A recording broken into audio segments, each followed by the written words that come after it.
Bismillahirrahmanirrahim. Assalamualaikum warahmatullahi wabarakatuh. Alhamdulillahi rabbil alamin. Alhamdulillahilladzi hadana lihada wa ma kunna linahtadiya laula an hadanallah. Allahumma salli wa sallim ala sayyidina Muhammadin. Salat abdin qallat hilatuhu wa rasulullah wasilatuhu. وأنت لها يا إلهنا ولكل كرب عظيم ففرج ما نحن فيه بسر بسم الله الرحمن الرحيم سبحانك لا علم لنا إلا ما علمتنا إنك أنت العليم الحكيم وتب علينا إنك أنت التواب الرحيم ولا حول ولا قوة إلا بالله العلي العظيم. Segala puji bagi Allah Subhanahu wa Ta'ala yang memberikan kita segala nikmat yang tak mungkin rasanya kita lepas daripada nikmat-nikmatnya.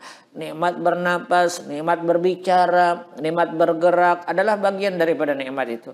Maka patut bagi kita mengatakan Alhamdulillahi Rabbil Alamin. Segala puji bagi Allah, Tuhan yang mengatur alam semesta, dengan lantunan yang senantiasa membasah daripada lidah dan bibir kita, atau lantunan kalimatut tahmid, menjadikan kita hamba-hamba Allah yang naik dari makam yang tidak ada menjadi makam syukur kepada Allah. Ingat janji Allah, la in syakartum la azidannakum wa la in kafartum inna azabi lasyadid. Bersyukur kamu kepada Allah, akan kutambah, kata Allah. Kupur terhadap nikmatku, akan kudapatkan berikan kepada kalian siksa yang sangat pedih. Maka oleh sebab itu semoga kita menjadi orang yang bersyukur. Salawat dengan salam senantiasa terlimpah kepada junjungan kita Nabi besar Muhammad sallallahu alaihi wasallam. Kita ucapkan dengan kata Allahumma salli ala sayyidina Muhammad. Nabi pernah berkata, man salla alayya salatan sallallahu lahu bi asyra. Siapa yang bersalawat kepadaku sekali, dia akan dapatkan salawat itu dariku, kata Allah. Berapa? Dia akan mendapatkan salawat 10 kali. 10 kebajikan, 10 dihapus dosa, 10 balasan dari Allah Subhanahu wa Ta'ala. Sebab itu salawat kita berarti sekali.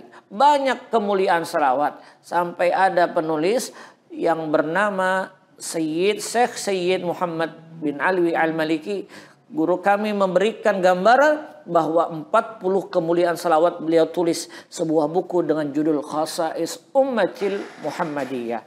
Baik para pemirsa TVRI Kalimantan Selatan dimanapun Anda berada, kajian kita hari ini adalah kodrat sebagai seorang perempuan. Nasihatnya adalah kepada perempuan. Kita beri judul hadis pada kali ini adalah kewajiban seorang istri. Karena memang kodrat seorang perempuan adalah menjadi seorang pasangan bagi laki-lakinya, yaitu seorang pasangan bagi pendampingnya nantinya. Kewajiban seorang istri kepada suaminya. Baik, hadis bermuara dari Abu Hurairah radhiyallahu taala anhu warda.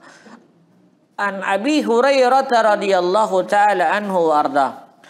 Qala Rasulullah sallallahu alaihi wasallam, idza da'a rajulu imra'atahu ila firashihi falam ta'tihi fabata ghadban 'alaiha la'anatha al-malaikatu hatta tusbiha muttafaqun alaih.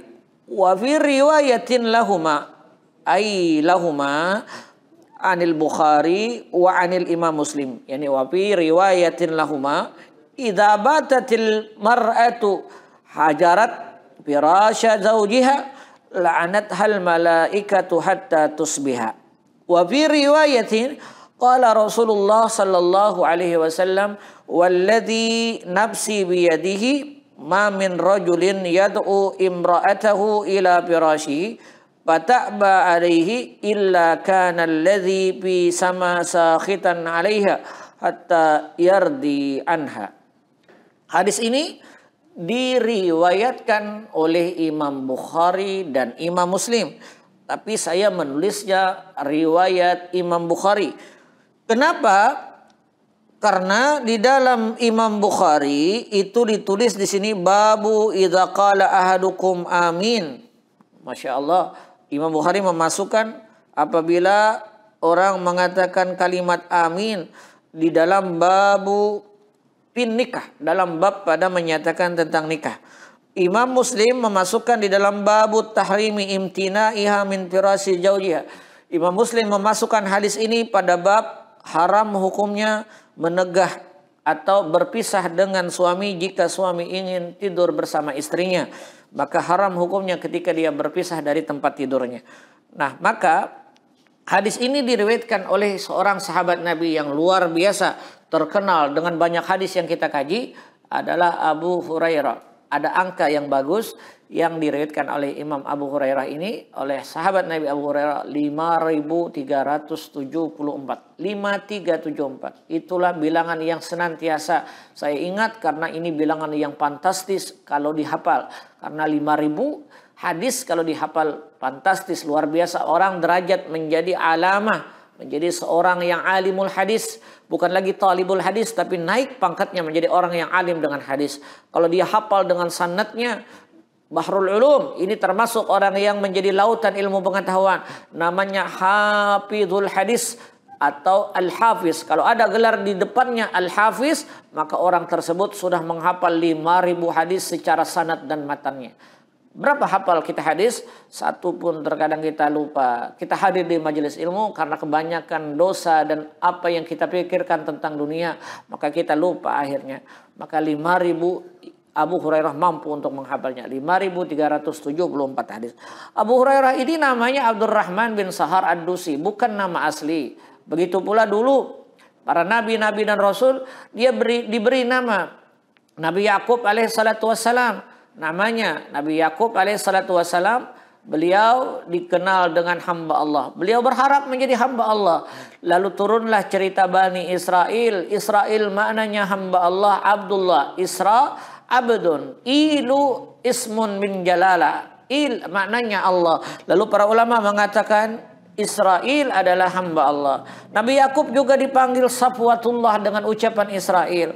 Namanya Yakub tapi dipanggil Israel. Lalu beliau dalam Al-Quran diabadikan oleh Allah Subhanahu wa Ta'ala dengan istilah Bani Israel, keturunan-keturunan hamba Allah. Dan jadi keturunan Bani Israel bukan keturunan Yahudi. Jadi Bani Israel adalah bagian daripada keturunan-keturunan Nabi Yakub yang mereka menguasai atau memelihara apa yang menjadi Tauratnya Allah Subhanahu wa Ta'ala. Tapi sekarang ini banyak dirubah dan dihilangkan, bahkan tidak ada lagi istilah penghormatan kepada agama yang lain. Inilah yang diceritakan dalam Al-Quran tentang Israel. Begitu pula Nabi Isa. Nabi Isa namanya waluqiba, dia dilaqabkan dengan Al-Masih.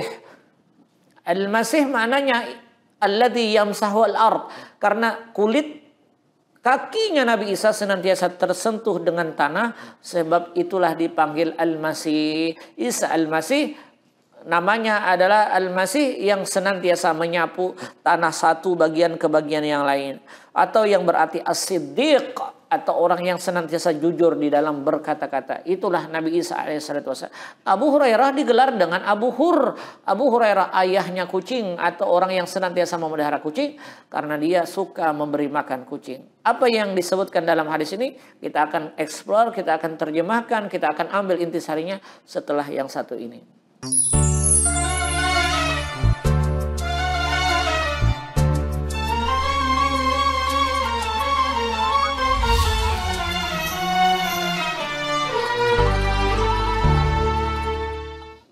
Bismillahirrahmanirrahim. Allahumma salli wa sallim ala Sayyidina Muhammad wa ala ali Sayyidina Muhammad. Para pemirsa TPRI Kalimantan Selatan dimanapun berada, Abu Hurairah menceritakan. Nah, ini ceritanya Abu Hurairah. Kata Abu Hurairah, Rasulullah bersabda, "Idza da'a rajulu sallallahu alaihi wasallam," apabila seseorang, ar-rajul, laki-laki, suaminya maksudnya ya. Apabila seorang laki-laki atau suaminya da'a, memanggil istrinya, imra'atahu. Bahasa hadis itu biasanya bahasanya sangat halus. Apabila seorang laki-laki ingin memanggil istrinya ila firashi, ke kasurnya, tidak secara vulgar dia katakan dengan bahasa-bahasa yang vulgar. Inilah adab dan etika Nabi di dalam membina umatnya. Tak pernah dikeluarkan dengan bahasa-bahasa yang menjurus kepada bahasa yang sensitif. Sehingga bahasa-bahasa indah ini pun diungkapkan dalam bahasa Al-Quran dan bahasa hadis. Ini menurut teoritis hadis. Lihat dulu pernah kita mengkaji hadis tentang Nabi Daud alaihissalatu wassalam. Nabi Daud alaihissalatu wassalam dia punya istri sebanyak 100 orang. Dari istrinya 100 orang, lalu Nabi Daud mengatakan dalam hadis tersebut, apa kata Nabi? La'atufanna sab'ina min zaujati min ahali. Aku akan berkeliling di malam ini sebanyak 70 istriku.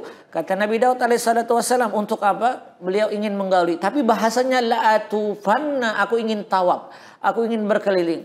Yang bisa jadi di malam ini aku akan mendapatkan kemuliaan, yaitu 70 istri yang kugauli semuanya diberikan oleh Allah anak-anak yang nanti berjihad di jalan Allah dan Rasulnya. Keinginan Nabi Daud seperti itu, tapi diungkapkan dalam bahasa hadis Nabi, la'atufanna, bahasa indah dengan menjaga etika pembicaraan. Begitulah baginda Rasul sallallahu alaihi wasallam ketika memberikan nasihat kepada perempuan, ketika memberikan nasihat kepada orang yang berkeluarga. Nabi menggunakan bahasa yang indah dan santun. Apa kata Rasul sallallahu alaihi wasallam? Idza da'a, apabila seseorang laki-laki memanggil, bahasanya memanggil, padahal yang dimaksud adalah berhubungan suami istri. Apabila seorang laki-laki memanggil atau ingin bersama istrinya ila firashihi, ke kasurnya. Jadi apa yang diinginkan laki-laki ini? Dia ingin bercumbu rayu dengan istrinya. Falam ta'tihi, tapi si istri menolak, tidak mau melayaninya di malam itu. Tak mau melayaninya. Falam ta'tihi, tak mau. Fabata, maka di malam itu kata Rasul sallallahu alaihi wasallam, dia akan mendapati Allah Subhanahu wa taala ghadban 'alaiha. Allah murka kepadanya. Kenapa? Karena dia tidak mau melayani suaminya. La'anathal malaikatu, yang diucapkan oleh malaikat di malam itu, satu malam suntuk. Malaikat berkata, Allahumma al'in fulanah binti fulan. Ya Allah, laknatlah fulanah binti fulan. Maka malaikat akan melaknat hatta tusbih, sampai redaksi doa tersebut di pagi hari. Ketika di pagi hari baru malaikat selesai melaknatnya. Ingat, seorang perempuan yang diminta oleh suaminya untuk melayani, kalau dia enggan untuk melayaninya, maka statusnya seperti ini. Hadisun muttafaqun alaih, hadisnya sahih, riwayatnya Imam Bukhari, riwayat Imam Muslim, muttafaqun alaih. Tak sembarang ketika Imam Bukhari dan Muslim mengeluarkan redaksi yang sama dengan istilah muttafaqun alaih. Dalam riwayat yang lain dikatakan, idza batatil mar'atu, apabila seorang perempuan tidur, batat maknanya tidur, hajiratat bi rasa zaujiha, tapi dia tidur berpisah dengan suaminya, tak mau dia satu ranjang dengan suaminya, dia berpisah karena tak mau. La'nat hal malaikatu, laknat malaikat kepadanya hatta tusbiha, sampai di subuh hari atau sampai di pagi hari. Dua redaksi yang saya sebut. Pertama, apabila seorang laki-laki menginginkan bercumbu rayu dengan istrinya. Yang kedua, redaksi kedua adalah siapa perempuan yang tidur sengaja berpisah dengan suaminya. Yang ketiga, riwayat yang ketiga, Nabi bersumpah, walladzi nafsi biyadih, demi jiwaku di dalam genggamannya, demi Allah, kata Rasul, ma min rajulin, tidaklah seorang laki-laki, yad'u imra'atahu, dia memanggil istrinya ila firasyi, ke ranjangnya, ke kasurnya, pataba, dan istrinya tak mau, alaihi, untuk datang kepada suaminya, illa kana alladhi fis sama, seluruh penduduk langit sakhitan, dalam keadaan murka dengan perempuan tadi, hatta yardi anha, kapan dia mendapatkan keridhaan? Ketika suaminya sudah mengatakan, aku ridha wahai istriku kepada engkau, aku ampuni, aku maafkan engkau kepada istriku, maka dengan ucapan tadi, dengan meminta keridhaan suami, maka penduduk langit berhenti untuk melaknat atau murka dengan perempuan tadi. Nah, ini hadis bicara terhadap hak atau hak seorang suami atau kewajiban seorang istri. Ustadz, itu hadisnya apa penyebabnya? Kalau kita melihat, sungguh sangat malang nasib seorang perempuan hanya sekedar terkadang menolak keinginan suami lalu ditolak. Wahai para perempuan, tahukah Anda betapa dahsyatnya hadis yang pernah diucapkan Nabi ketika seorang suami mencari nafkah, lalu dia mencari nafkah yang terkadang nafkah yang diberikannya karena tuntutan seorang istrinya. Tak tahu mungkin berapa banyak istrinya meminta keperluan untuk kehidupannya. Lalu seorang suami jika sadar apa yang didapatnya dari nafkah kepada istrinya tersebut dihasilkan dari sesuatu yang haram, dia mendapatkan sesuatu yang haram karena tekanan yang diminta oleh istrinya. Istrinya minta pakaian yang bermerek, yang mungkin harganya jutaan rupiah, yang mungkin permintaan istrinya tak sanggup seorang suami memberikan keadaannya. Lalu dengan posisi itu seorang suami mencari nafkah, bahwa tahu itu adalah hasil dari yang haram, perbuatan yang haram tak boleh dilakukan. Dia mencuri, dia mengambil hak orang lain, diberi makan kepada istrinya, diberi nafkah kepada istri dan anaknya, sedangkan dia tahu bahwa hasilnya, cara mencarinya dari yang haram. Tahukah Anda wahai perempuan, bukan hanya di hari itu dia dilaknat oleh Allah dan para malaikatnya. Selama rezeki itu mengalir kepada istri dan anaknya yang dia tahu bahwa itu dihasilkan dari yang haram, selama itu laknat Allah berada pada dirinya. Sakhitan alaihi, seluruh penduduk langit murka kepadanya. Kenapa? Karena dia tahu sebenarnya hal itu hal yang haram. Maka wattaqullaha walau bisyakkati tamrah, maka takwalah kamu kepada Allah walau dengan sebiji korma.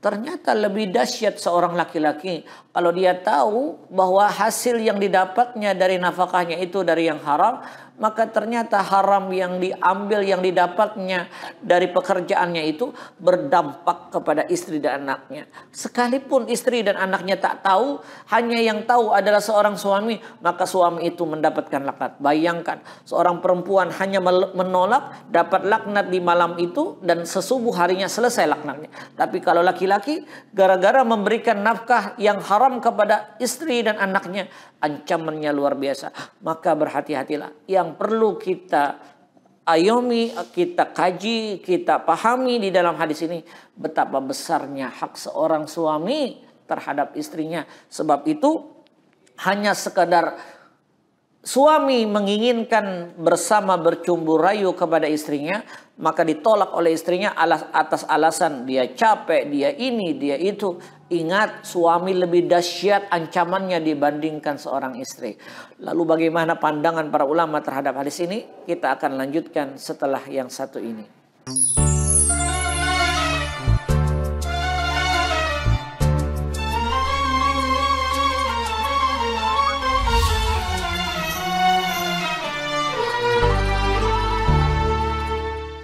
Allahumma salli ala sayyidina Muhammadin wa ala ali sayyidina Muhammad. Kullukum ra'in wa kullukum mas'ulun an ra'iyati. Setiap kita itu memang diciptakan oleh Allah Subhanahu wa taala menjadi orang yang memelihara, menjadi orang yang menanggung tanggung jawab. Karena itu Nabi pernah mengatakan kullukum ra'in, setiap kalian itu adalah penjaga. Ra'a, yara, asal katanya adalah mengembala. Setiap kita itu bertanggung jawab terhadap diri kita, setiap kita bertanggung jawab terhadap apa yang menjadi amanah kita, karena ra'in. Begitu pula perempuan, begitu pula laki-laki. Karena itu harus dipahami hak dan kewajibannya. Solusinya satu dengan hadis ini, bagaimana kita mampu meluapkan hak kita, dengan sesuai apa yang menjadi keadaan istri kita, begitu pula seorang suami ini juga menunaikan kewajibannya sebagaimana yang diperlukan seorang istri, sehingga balance antara hak dan kewajiban berjalan dengan lancar, saling terintegrasi satu dengan yang lainnya, sehingga tidak ada rasa saling dirugikan satu sama lain. Maka wajar kalau Nabi mengatakan hal demikian. Ingat, Imam Bukhari memasukkan hadis ini di dalam babun nikah, tapi babnya babu idz qala ahadukum amin, bab pada menyatakan salah satu dari kalian amin. Kenapa masuk kategori amin? Apa kaitannya dengan hadis ini?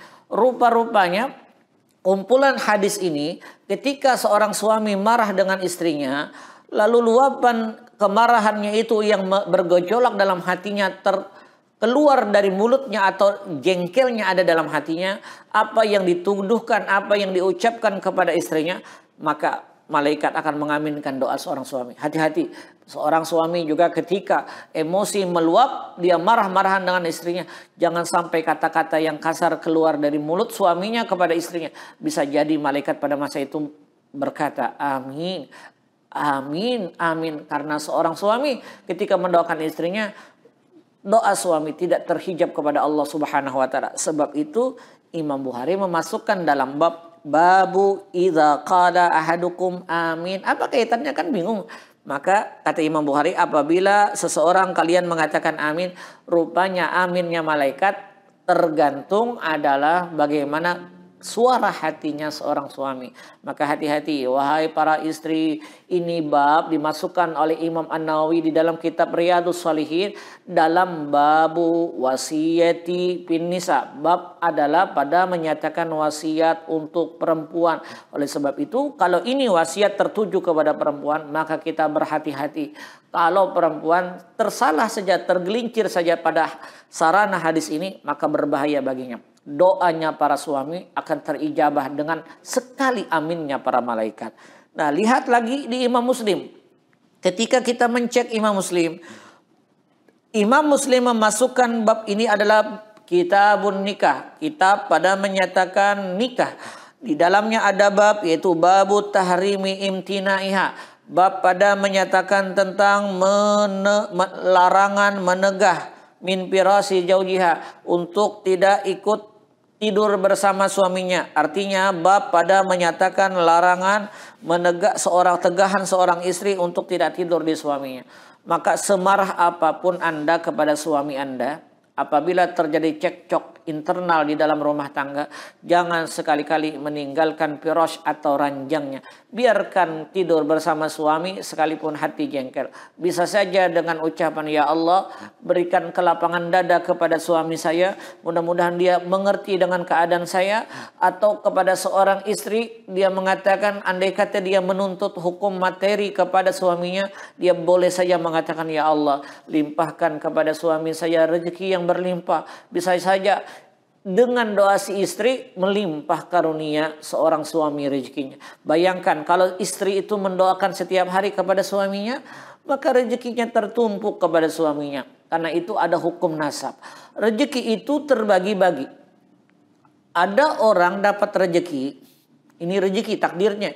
Ada orang yang dapat rezeki asbabnya karena tajridnya. Tajrid itu karena amaliyah yang diberikannya kepada Allah Subhanahu wa taala.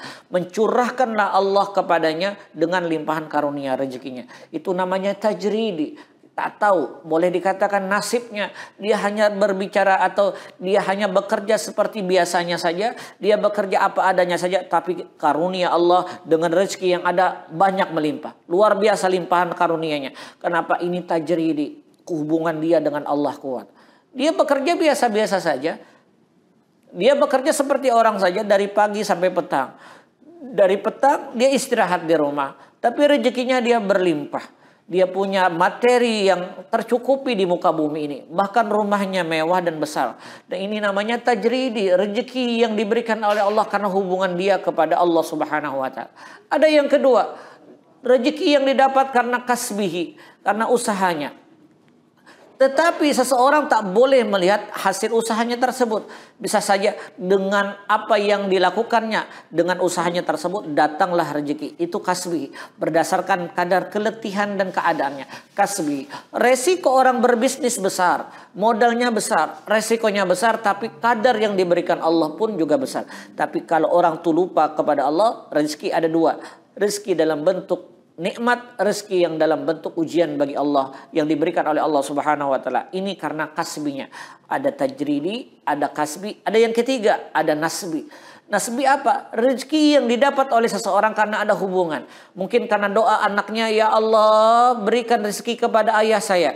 Saya mau masuk fakultas kedokteran yang perlu banyak duit ya Allah. Maka doa seorang anak kepada orang tuanya bisa saja dilimpahkan oleh Allah dengan kemuliaan yang diberikan oleh Allah kepada si anak ini. Lalu asbabnya dia mendapatkan rezeki yang berlimpah. Atau seorang suami mendapatkan doa dari istrinya.